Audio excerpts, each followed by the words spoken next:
Mr. Chairman, as somebody who has spent many years working with people in my community and around the country on promotion of livable communities, I am frankly mystified to see included in this bill an end to the program that provides technical assistance and guidance to communities who are looking for ways to increase economic development, plan for economic growth, and make their communities safer, healthier, and more economically secure. It is mystifying.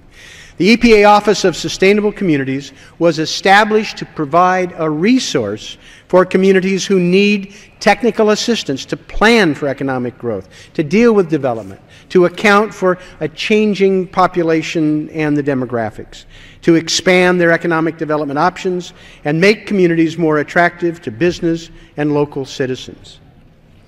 Mr. Chairman, there are hundreds of examples from across the country about the work that the Office of Sustainable Communities has accomplished. Some of the most important projects were situations where the Office of Smart Growth has helped in brownfield redevelopment. These are very complicated problems for local communities where they help turn unusable, polluted land into land that's ready for development. This helps create housing and business opportunities and provides cities with important foundation for planning future growth. This is precisely the sort of thing that we should be doing to help communities leverage resources and prepare for the future. In Iowa City, Iowa, the Office of Smart Growth recently received approved a grant to redo their downtown riverfront area after the 2008 flood devastated that community. With the help of EPA, they created a plan with input and support from local elected officials, business leaders, local residents. It's helped regenerate the downtown business area while preserving green space and recreational areas for families who are moving into the newly redeveloped residential buildings. Closer to my side of the continent, just picking at random, communities of Driggs and Victor in Idaho received a Smart Growth Implementation Assistance Grant to help analyze the barriers and opportunities of infill development in support of downtown revitalization effort. This small federal investment helped communities take advantage of public-private partnerships and redevelopment opportunities that helped revitalize these small rural towns. Hundreds of other communities across the country have received similar assistance under the Smart Growth Program, but these cooperative efforts would come to an end under this House legislation. The services offered by EPA's Sustainable Communities Office are in high demand. They've been able to assist only 9% of the communities that are interested due to existing budget constraints.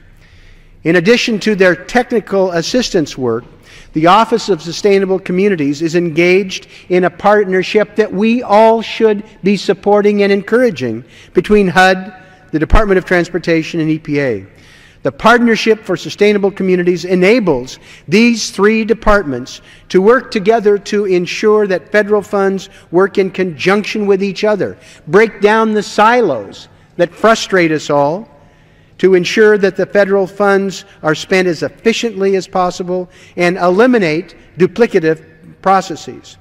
Despite the obvious connections between housing, transportation, and land use, we all know and have been frustrated that in the past the three agencies have not always worked well together as we would like.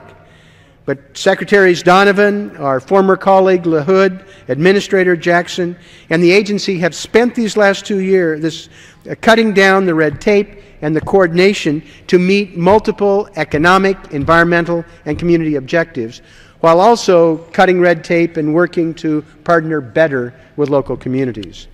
The EPA's Office of Sustainable Communities helps fill a critical need by providing assistance and support to local communities. I find it ridiculous that at a time when this type of help is needed more than ever, when there is nary a member of Congress who hasn't been frustrated by about the lack of coordination and implementation, that the House is now considering ending critical support to communities looking for ways to jumpstart their own economic recovery, improve the quality of life for their communities by making the federal government a better partner. This is something that there should be no geographic, regional, partisan, or ideological divide. This is an outstanding program. It deserves to be supported. And I hope as this bill works its way through the process that we find a way to retain this valuable service. Thank you, and I yield back.